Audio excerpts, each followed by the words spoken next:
بالله من الشيطان الرجيم بسم الله الرحمن الرحيم إن الله وملائكته يصلون على النبي يا أيها الذين آمنوا صلوا عليه وسلموا تسليما আমরা সকলেই প্রাণ খুলে মহব্বতের সাথে রাসূলের শানে দুরূদ ইব্রাহিম পড়ি।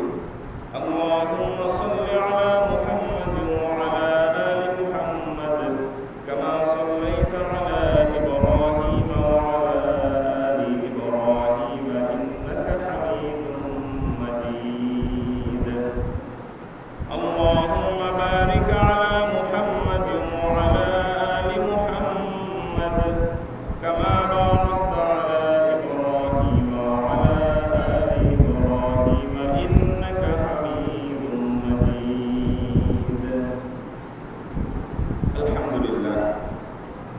প্রিয় মুসলিম کرام, শুকরিয়া আদায় করছি মহান আল্লাহ সুবহানাহু ওয়া তাআলার দরবারে, যিনি আমাদেরকে আজকে শুক্রবারের মতো একটি পবিত্রতম দিনে তার ঘর মসজিদে হাজির হওয়ার তৌফিক দান করেছেন।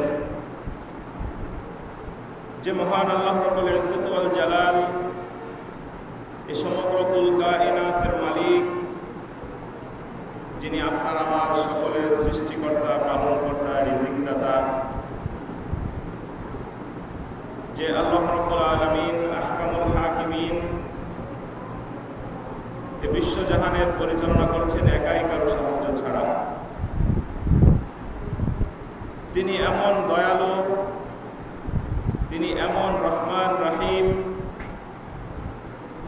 আমরা প্রতিনিয়ত তার অসংখ্য ফরজ হুকুম অমান্য করার পরেও সেই মহান রব আমাদের কাছ থেকে তার একটিও নিয়ামত কেড়ে নেন নাই, বরং তার অসংখ্য নিয়ামত সমূহ আমরা প্রতিনিয়ত ভোগ করছি এবং তারই দয়ায় পৃথিবীতে বেঁচে আছি। সেই মহান রবের দরবারে সেজদা বনত হয়ে শুকরিয়া চিত্তে আদায় করছি আলহামদুলিল্লাহ। প্রিয় মুসলিম کرام, আজকের জুমার সংক্ষিপ্ত আলোচনায় অত্যন্ত গুরুত্বপূর্ণ এবং যুগ উপযোগী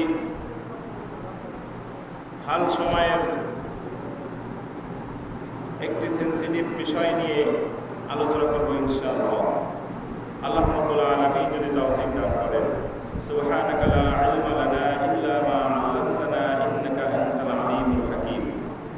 রব্বি ইশরাহ লি সাদরি ওয়া ইয়াসসির লি আমরি ওয়াহলুল 'উকদাতাম মিন লিসানি ইয়াফকাহু কওলি। আল্লাহুম্মা ফাক্কিহনা ফিদ-দীন ওয়া 'আল্লিমনা আত-তা'ওয়ীল। আমিন ইয়া রাব্বাল আলামিন। প্রিয় মুসলিম کرام, যে বিষয়টা নিয়ে আজকে আপনাদের সাথে কথা বলতে চাই, এই বিষয়টা নিয়ে আলোচনা শুনলে আপনাদের গায়ের ভিতরে, শরীরের ভিতরে ঘিন ঘিন করবে, ভালো লাগবে না। যে বিষয়ে আলোচনা শুনলে আপনাদের ঘৃণা লাগবে, এমন একটা বিষয়ে আলোচনা করব যে বিষয়টার আলোচনা সচরাচর পরিবারের সবার সাথে বসে করা যায় না, যে বিষয়টা নিয়ে কোনো খোশ গল্প করা যায় না, যে বিষয়টা নিয়ে চায়ের দোকানে আড্ডা দেওয়া যায় না, এমন একটি সেন্সিটিভ বিষয় নিয়ে আপনাদের সামনে কথা বলবো আছে। যে বিষয়টা নিয়ে কথা বললে আপনারা হয়তো শুনতেও লজ্জাবোধ করবেন, যে বিষয়টার আলোচনা আপনাদের শুনতে ভালো লাগবে না, যে বিষয়টা নিয়ে আপনারা হয়তো কোনোদিন চিন্তাও করেননি, কিন্তু সেই বিষয়টাই আমাদের ছেলে মেয়েদের কলবের ভিতরে, আমাদের ছেলে মেয়েদের অন্তরের ভিতরে ঢুকিয়ে দেওয়ার জন্য বিভিন্ন নাটক, বিভিন্ন সিনেমা, বিভিন্ন পেপার পত্রিকা, বিভিন্ন লেখালেখি, এমনকি পাঠ্যপুস্তকের ভিতরেও বিষয়টি দিয়ে দেওয়া হয়েছে। সে বিষয়টি হলো সমকামিতা। কি বলেছি বলেন তো? বলেন সবাই, কি বলেছি? কথা বলতে হবে। কি বলেছি? সমকামিতা। সমকামিতার ইংরেজিতে বলা হয় হোমোসেক্সুয়ালিটি, আর আরবিতে এটাকে বলা হয় আল-লিওয়াত, যার মানে হচ্ছে সমকামিতা। সমকামিতা মানে হলো ছেলে ছেলের প্রতি আকৃষ্ট, মেয়ে মেয়ের প্রতি আকৃষ্ট। যৌন চাহিদা মেটানোর জন্য ছেলে ছেলেকে চাইবে, যৌন চাহিদা মেটানোর জন্য মেয়ে মেয়েকে চাইবে। বিষয়টা তো খুব ভালো বিষয়, নাকি বলে? হ্যাঁ, বিষয়টা নিয়ে খুব গল্প করার বিষয়, বিষয়টা নিয়ে ছোট বড় একসাথে আলোচনা করার বিষয়। কিন্তু তারপরেও বিষয়টা নিয়ে আজকে মসজিদের খুতবা দিতে হচ্ছে। কারণ কি? কারণ হচ্ছে এই বিষয়টা এতটা খারাপ বিষয় যে কাজ করার কারণে আল্লাহ রাব্বুল আলামিন একটা জাতিকে পর্যন্ত ধ্বংস করে দিয়েছে। যে বিষয়টার ভিতরে লিপ্ত হওয়ার কারণে আল্লাহ রাব্বুল আলামিন এমন আযাব দিয়েছেন যে আযাবের নিদর্শন এখনো পর্যন্ত বিশ্ববাসী দেখছে।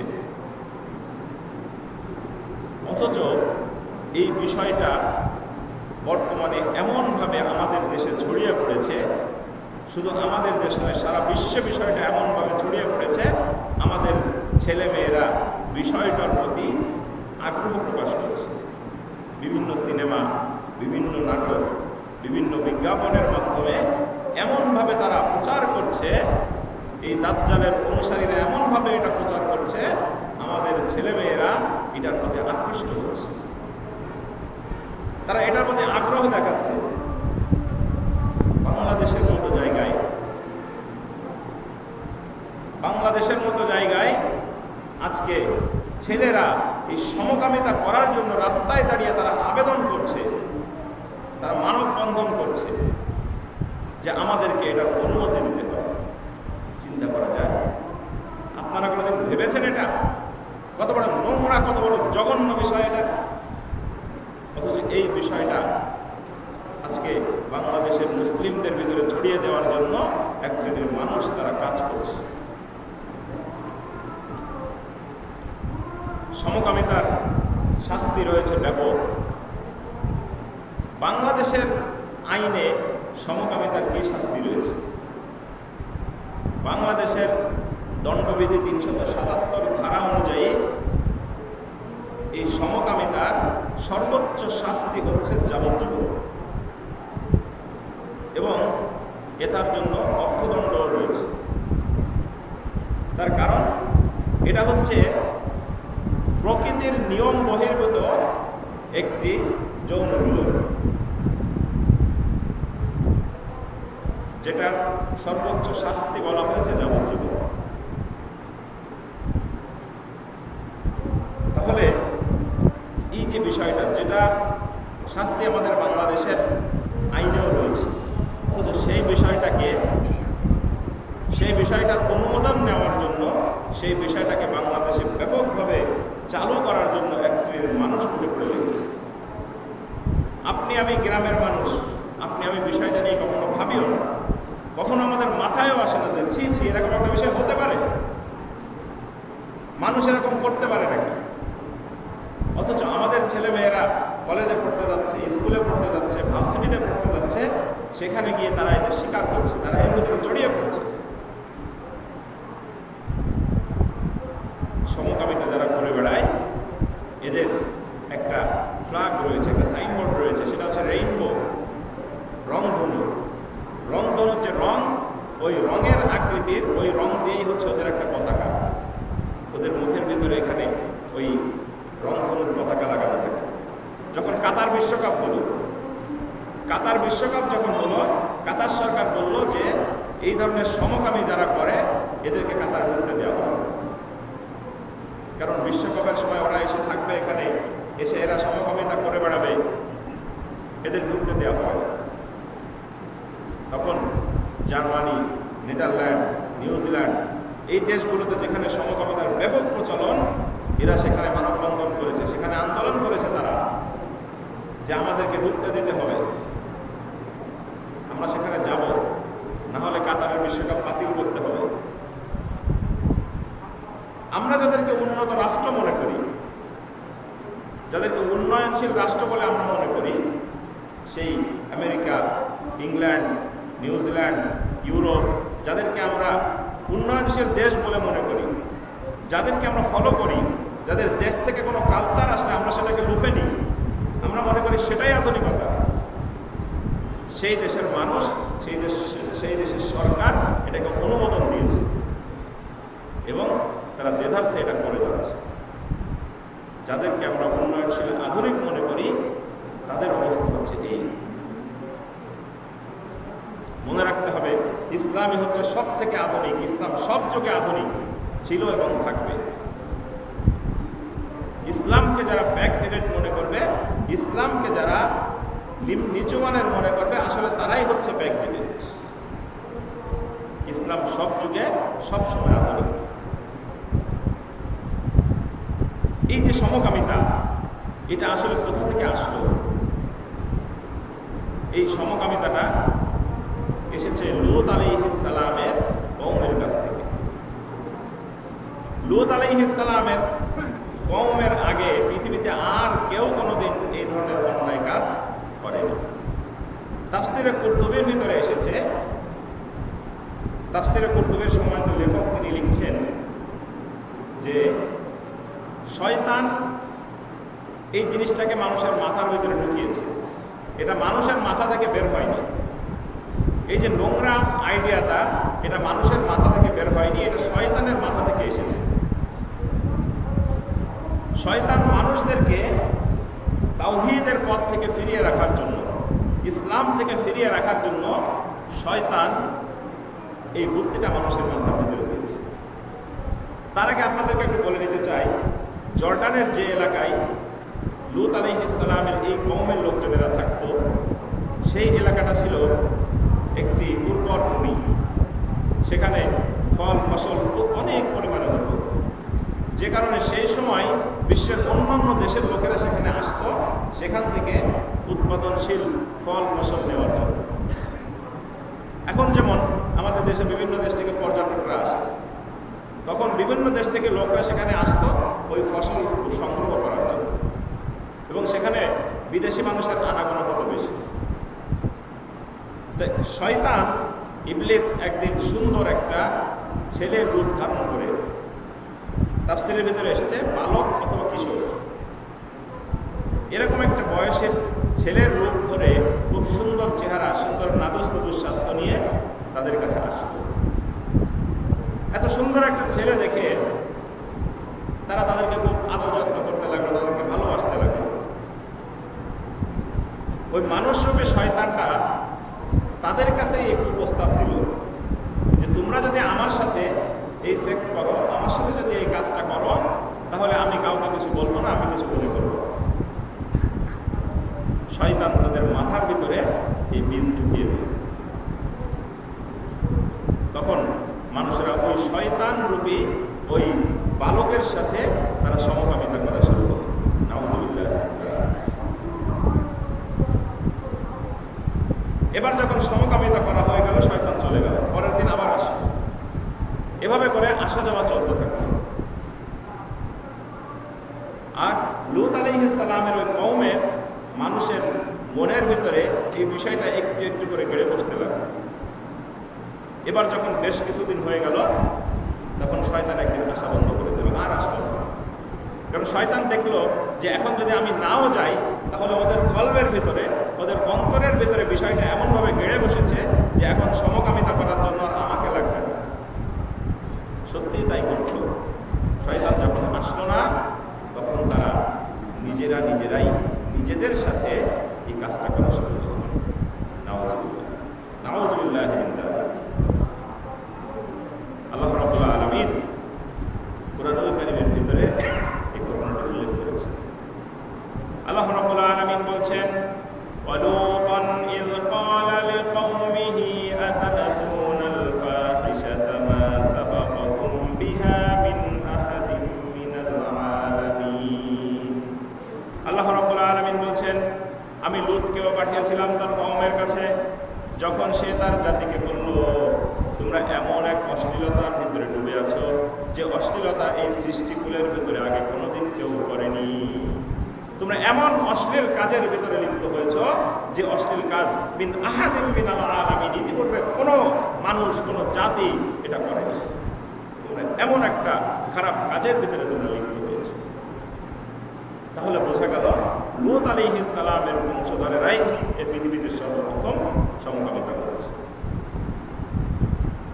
সেই খারাপ কাজটা কি সেটাও রব্বুল আলামিন বলে দিচ্ছেন কোরআনুল কারীমের ভিতরে, ইন্নাকুম লাতাতুনার রিজালা শাহওয়াতাম মিন দুনিন নিসাই বাল আনতুম কওমুন মুসরিফুন। তোমরা যৌন তৃপ্তির জন্য নারীদেরকে বাদ দিয়ে পুরুষের কাছে আসো, তোমরা হচ্ছে বরং এক সীমা লঙ্ঘনকারী জাতি। তাহলে দেখেন, যে বিষয়টা নিয়ে আমরা সচরাচর কথা বলতে লজ্জা পাই, যে বিষয়টা নিয়ে কথা বলতে আমাদের ঘৃণা লাগে, যে বিষয়টা আমরা কখনো চিন্তাও করি না, যে বিষয়টার আলোচনা শুনলে আমাদের শরীরের ভিতরে ঘিনঘিন করে যে কি বিচ্ছিরি বিষয়, সে বিষয়টা এখন, সেই কাজটা এখন আমাদের ছেলে মেয়েদেরকে দিয়ে করানোর জন্য এক শ্রেণীর মানুষ উঠে পড়ে লেগেছে এবং তারা আন্দোলন করছে। ইউনিভার্সিটি কলেজের ছেলে মেয়েরা তারা এটার জন্য আন্দোলন করছে যে আমরা এটা করব। চিন্তা করা যায় কি বিকৃত মন মানসিকতা। লূত আলাইহিস সালাম যখন তার কওমের লোকদেরকে বললেন ওয়ামা কানা জাওয়াবা কওমিহি, তখন তার কওমের লোকজন জবাব দিল ওয়ামা কানা জাওয়াবা কওমিহি ইল্লা আন ক্বালু আখরিজুহুম মিন ক্বরয়াতিকুম ইন্নাকুম উনাসুন ইয়াতাতাহহারুন। লূত আলাইহিস সালাম যখন তার কওমের লোকদেরকে এই কথা বলল, তখন তার কওমের লোকজন বলল যে ঠিক আছে, আমরা হচ্ছে পাপী মানুষ, আমরা হচ্ছে পাপী মানুষ আর তুমি হচ্ছে ভালো মানুষ, তাহলে তোমাকে এই কওম থেকে বের করে দিই। দেখছেন অবস্থা? চোরের মায়ের বড় গলা, এমনি অন্যায় করবে, তারপরেও যদি বলে তাহলে বলা হয় ঠিক আছে, আমরা খারাপ মানুষ, তুমি ভালো মানুষ, তোমার থাকতে হবে না, আমাদের সাথে তুমি চলে যাবে। বলি না এরকম কথা? আমরা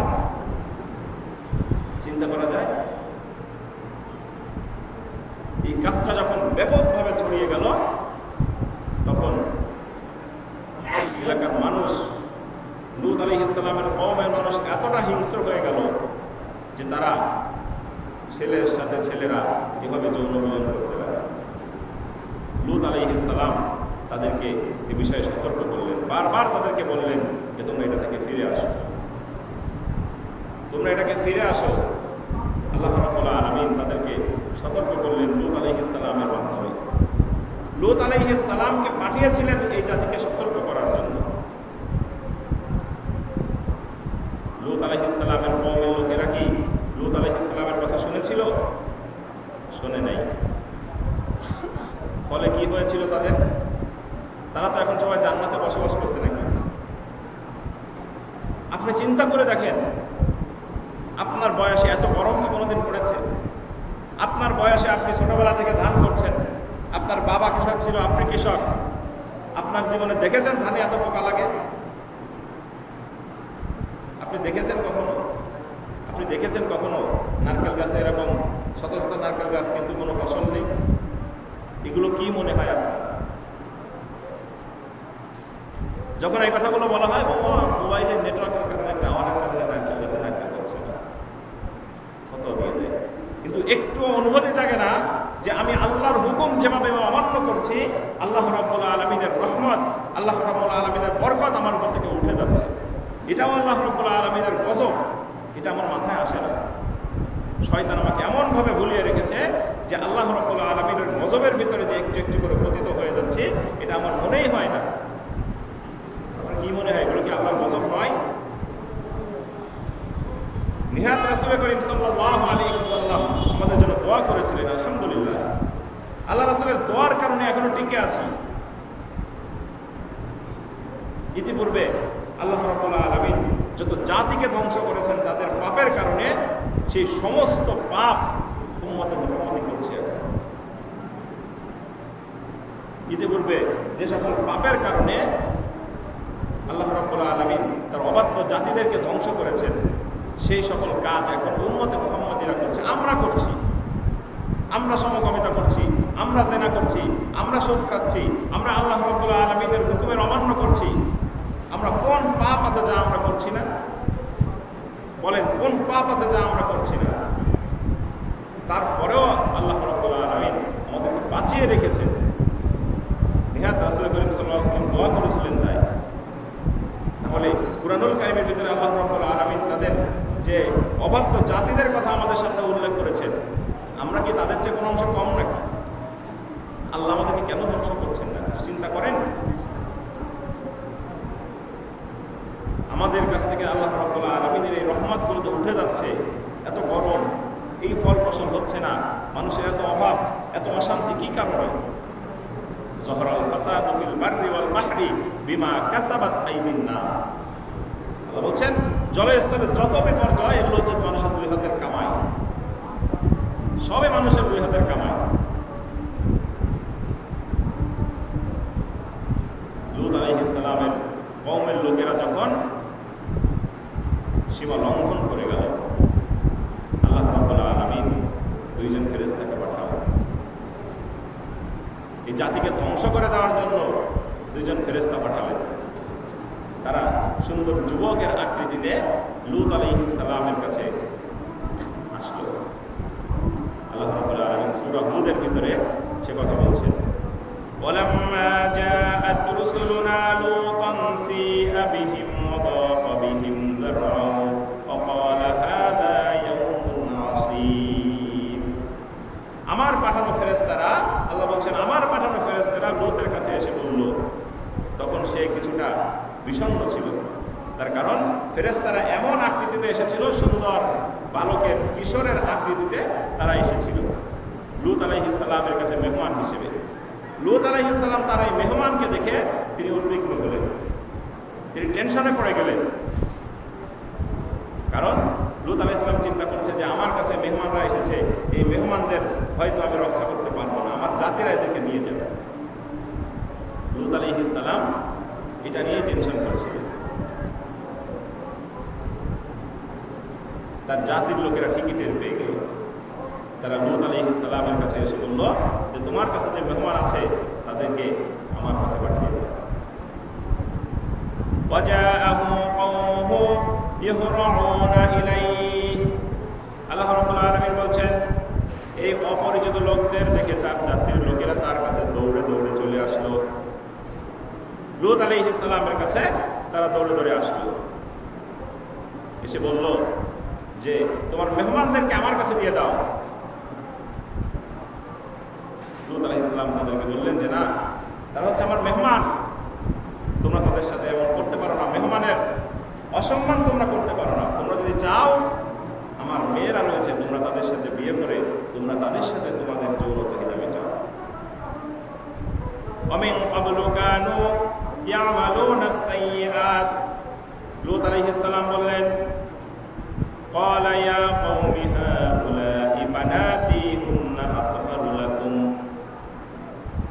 লূত আলাইহিস সালাম বললেন ক্বালা ইয়া কওমি, হি আমার কওমের লোকেরা, হাউলাই বানাতি হুন্না, আমার কওমের মেয়েরা রয়েছে, আমার কওমের যে সুন্দর মেয়েরা রয়েছে, তোমরা এদের সাথে আতহারু লাকুম, তোমরা এদের সাথে পবিত্র সম্পর্ক করতে পারো। ফাত্তাকুল্লাহ, এবং তোমরা আল্লাহকে ভয় করো। কি বললেন? ফাত্তাকুল্লাহ, তোমরা আল্লাহকে ভয় করো।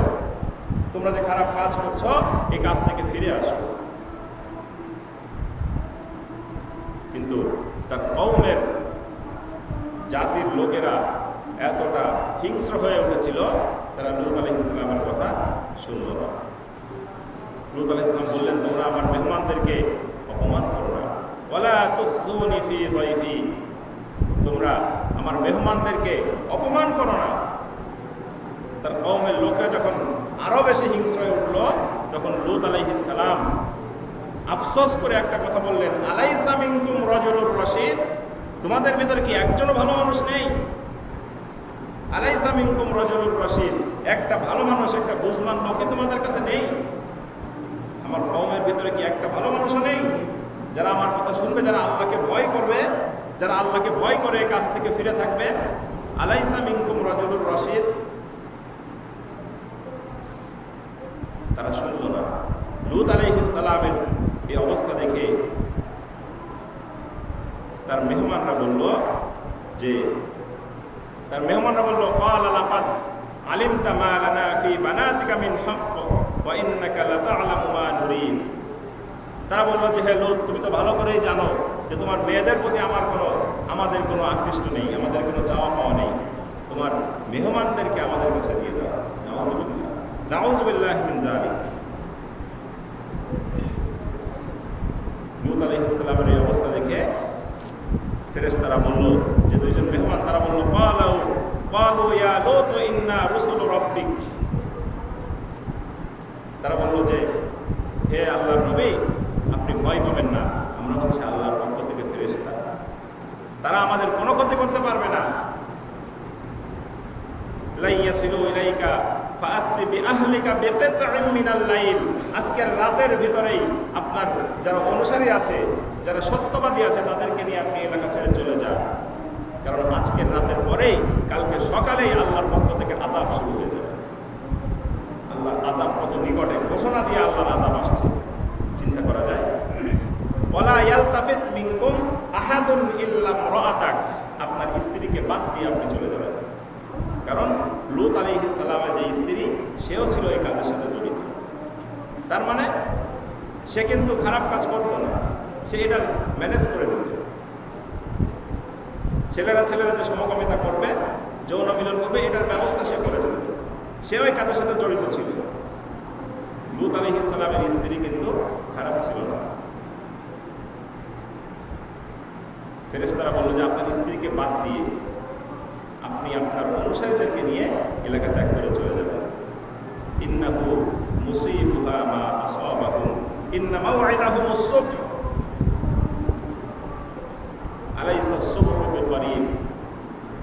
যে সুবহে সাদিকের সময়, যে সকালের সময় যে আযাব আসবে, ইন্না আলাইসা সুবহু বিকরিব, সে সকালটা খুব নিকটে। আপনি অতি দ্রুত এখান থেকে চলে যান, আর যখন যাবেন কখনোই পেছনে ফিরে তাকাবেন না, কারণ আল্লাহর গজব, আল্লাহর আযাব গজব এমনভাবে আসবে আপনি পিছনে ফিরে তাকাবেন না। আপনার অনুসারীদেরকে বলবেন তারা যেন পিছনে ফিরে না তাকায়। এরপর আল্লাহ রাব্বুল আলামিন কঠিন কথাটা বলছেন, ফালাম্মা জাআ আমরুনা জাআলনা আলিয়াহা সাফিলাহা ওয়া আমতারনা আলাইহা হিজারাতাম মিন সিজ্জিলিম মানদুদ। আল্লাহ রাব্বুল আলামিন বলছেন যে অতঃপর যখন আমার হুকুম এলো, তখন সেই জনপদকে আমি উল্টে দিলাম। তাফসীরে কুরতুবীর ভিতরে এসেছে যে ওই যে দুজন ফেরেশতা এসেছিল, তার ভিতরে জিবরাইল আলাইহিস সালাম ছিলেন। জিবরাইল আলাইহিস সালামের হাদিসের ভিতরে এসেছে যে তার 600 পাখা ছিল। সুবহানাল্লাহ। সেই পাখা দিয়ে তিনি একবার ঝাপটা দিতেন, এক ঝাপটায় তিনি পৌঁছে যেতেন সেই আরশ আজিমের কাছে, আবার সেখান থেকে এক ঝাপটা দিতেন, নিচে চলে আসতেন। আল্লাহ রাব্বুল আলামিন এই সকল ফেরেশতাদের ব্যাপারে কোরআনুল কারীমের ভিতরে সূরা ফাতিরের ভিতরে বলছেন, আলহামদুলিল্লাহি ফাতিরিস সামাওয়াতি ওয়াল আরদ জাআলিল মালাইকাতি রুসুলান উলি আজনিহাতিম মাসনা ওয়া সুলাসা ওয়া রুবা। আল্লাহ বলছেন যে সেই রবের প্রশংসা যিনি ফেরেশতা সৃষ্টি করেছেন, যে ফেরেশতাদের ডানা রয়েছে মাসনা ওয়া সুলাসা ওয়া রুবা, দুইটি, তিনটি অথবা চারটি অথবা তারও বেশি। আল্লাহ এমন ফেরেশতা বানিয়েছেন যার ডানা হচ্ছে এরকম। তো জিবরাইল আলাইহিস সালাম তার ওই ডানা, ওই জনপদের যে মাটি, ওই মাটির ভিতরে তার ডানা ঢুকিয়ে দিয়ে তারপর এভাবে উঁচু করলেন, উঁচু করে তারপর সেটাকে উল্টে ফেলে দিলেন। আল্লাহু আকবার। এটা হচ্ছে আল্লাহ রাব্বুল আলামিনের আযাব। এই আযাব আসার আগে আল্লাহ রাব্বুল আলামিন তাদের উপরে পাথর নিক্ষেপ করেছিল। আল্লাহর পক্ষ থেকে পাথর এসেছিল, এই পাথর তাদের শরীরের উপরে পড়তো, এবং এই এক একটা পাথরের উপরে এক একটা সমকামীর যে ব্যক্তি তার নাম লেখা ছিল, এবং সেই পাথরটা তার গায়ের উপরে এসে পড়েছে। আল্লাহ রাব্বুল আলামিনের আযাব, আল্লাহ রাব্বুল আলামিনের শাস্তি কেমন নির্ধারিত করা দরকার। আল্লাহ রাব্বুল আলামিন বলছেন, মুসাওয়ামাতান ইনদা রাব্বিক ওয়া মা হিয়া মিনাজ যালিমিনা বিবাঈদ। এগুলো অপরাধীদের নাম ধাম সহ তোমার মালিকের পক্ষ থেকে চিহ্নিত ছিল, এবং এগুলো তাদের কাছে তাদের শরীরের উপর এসে পড়বে। আল্লাহ রাব্বুল আলামিন সেই আযাবের স্থানটা এখনো পৃথিবীতে রেখেছেন না। জর্ডানের ভিতরে যদি আপনি গুগলে সার্চ করেন ডেথ সি, ইংলিশে বলা হয় কি ডেথ সি, আরবিতে বলা হয় আল বাহরুল মাইয়িত, মৃত সাগর। বাংলায় বলা হয় মৃত সাগর। কেন বলা হয়? ওই পানি এত লবণাক্ত, তার ভিতরে কোনো মাছ, কোনো পোকামাকড়, কোনো শ্যাওলা, কোনো কিছুই জন্মে না তার ভিতরে। আল্লাহ রাব্বুল আলামিন বলছেন আমি বিশ্বাসীদের জন্য নিদর্শন রেখেছি। তাহলে এটা কি আমাদের জন্য একটা নিদর্শন নয়? আমরা হয়তো সচক্ষে দেখতে পাচ্ছি না, কিন্তু আমরা যদি গুগল সার্চ করি আমরা দেখতে পারবো যে সেই ডেড সি, সেই মৃত সাগর এখনো রয়েছে। আল্লাহ রাব্বুল আলামিনের শাস্তির নিদর্শন এখনো রয়েছে পৃথিবীতে। যারা বাংলাদেশের মতো জায়গায় সমকামিতার প্রমোট করছে, সমকামিতাকে তারা এটাকে প্রচলন করার জন্য তারা কাজ করছে, তাদের দেখা উচিত সমকামিতার জন্য আল্লাহ রাব্বুল আলামিন যে শাস্তি দিয়েছেন সেই শাস্তির নিদর্শন এখনো পৃথিবীতে রয়েছে। আর আমরা যারা রয়েছে আমাদের উচিত আমাদের ছেলে মেয়েদের সাবধান করা। খবরদার, ছেলে মেয়েদেরকে সাবধান করতে হবে এই কাজের ভিতরে যেন কোনোভাবেই না যায়। নাটক, সিনেমা, শিক্ষা প্রতিষ্ঠানের বই, পেপার, পত্রিকা, এগুলোর ভিতরে এমনভাবে এটা ঢুকিয়ে দেওয়া হয়েছে যেগুলো পড়ে পড়ে আমাদের ছেলে মেয়েরা এর প্রতি আকৃষ্ট করছে। আল্লাহ তুমি হেফাজত করো আমাদেরকে। লূত আলাইহিস সালামের কওমের উপরে যে আযাব এসেছিল যে কারণে, সেই ঘটনা বাংলাদেশে ঘটতে যাচ্ছে। বিশ্ব স্বাস্থ্য সংস্থা তারা বলেছে যে এই সমকামিতা করার কারণে এমন একটা অজানা রোগ মানুষের শরীরের ভিতরে আসছে যেটা খুবই মারাত্মক। আল্লাহর গজব। এই জন্য এখন অনেক অমুসলিম ডাক্তাররা, অনেক অমুসলিম দেশ এটাকে নিষিদ্ধ করেছে আবার, যে এমন একটা রোগ হচ্ছে যে রোগের কোনো চিকিৎসা নেই। আল্লাহ রাব্বুল আলামিনের গজব ইতিমধ্যে এসে গিয়েছে। সুতরাং সাবধান হতে হবে। এই সকল অপকর্ম থেকে আমাদের বিরত থাকতে হবে। আল্লাহ তুমি আমাদেরকে হেফাজত করো। আল্লাহ রাব্বুল আলামিন আমাদেরকে এবং আমাদের পরিবারকে সহ এই বাংলাদেশকে আল্লাহ রাব্বুল আলামিন হেফাজত করেন। সুবহানাল্লাহ।